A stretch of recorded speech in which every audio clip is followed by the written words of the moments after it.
Iran Israel போரில் புதிய திருப்பம். அமெரிக்க அதிபர் டொனால்ட் ட்ரம்ப் ஈரானின் மின்சார நிலையங்கள் மீது தாக்குதல் நடத்தும் திட்டத்தை 5 நாட்களுக்கு ஒத்திவைத்துள்ளார். அவர் கூறியதாவது, ஈரானுடன் நல்ல மற்றும் பயனுள்ள பேச்சுவார்த்தைகள் நடந்துள்ளன, அவர்கள் உடன்படிக்கைக்கு வர விரும்புகிறார்கள் என்று. ஆனால் ஈரான் இதை முற்றிலும் மறுத்துள்ளது.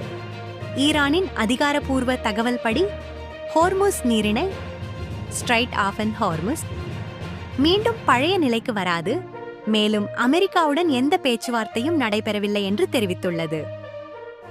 இதற்கிடையில் உலக எரிசக்தி அமைப்பின் தலைவர் ஃபாத்திஹ் பிரோல் ஒரு முக்கிய எச்சரிக்கை விடுத்துள்ளார்.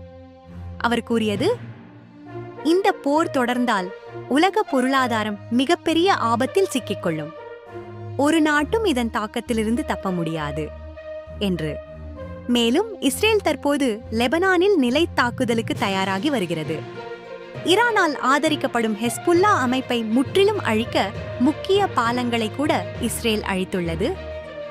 மத்திய கிழக்கு பதற்றம் நாளுக்கு நாள் அதிகரித்து வருகிறது. உலகம் முழுவதும் கவலை அதிகரித்துள்ளது. மேலும் அப்டேட்களுக்கு எங்கள் டெய்லி டாக்ஸ் சேனலை சப்ஸ்கிரைப் செய்யுங்கள்.